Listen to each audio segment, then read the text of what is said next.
Plus d'un siècle a passé sur Québec grandissant, depuis l'heure où, ployant sous la désespérance, qui torturait un peuple à peine adolescent, nos pères, noirs de poudre immaculés de sang, y virent s'envoler les couleurs de la France.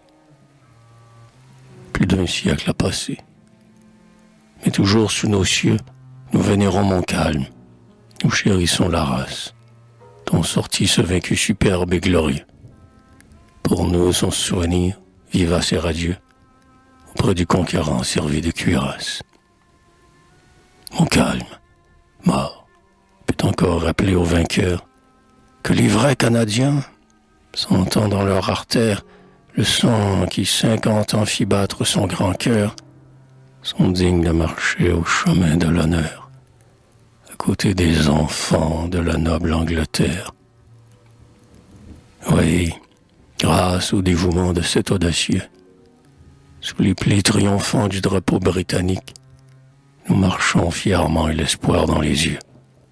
Loyaux, conservons le parler gracieux, apporté sur nos bords du fond de l'Armorique. Oui, Montcalm est toujours couronné du rayon qui resplendit au front des plus grands capitaines. Et, comme Washington illustra l'Union, sur les 2 continents l'homme de Carillon sut immortaliser les plages canadiennes. Du pays du Condor au pays de l'Eider, sous la solive brute et la voûte idéale, son nom de patricien, harmonieux et clair, brille de la splendeur que dans les nuits d'hiver déroule en notre ciel l'aurore boréale. Rien ne peut de ce nom ternir l'éclat serein.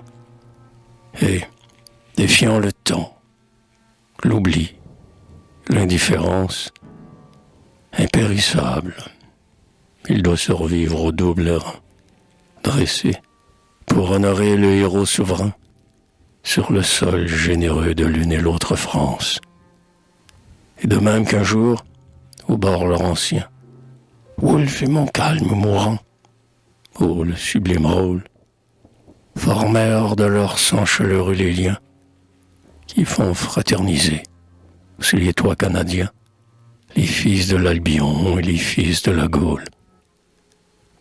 De même, en érigeant les monuments jumeaux qui diront la valeur du paladin stoïque, tombé comme le grand Roland Roncevaux, nous avons pour toujours unis de nœuds loyaux les francs de l'ancien monde aux francs de l'Amérique.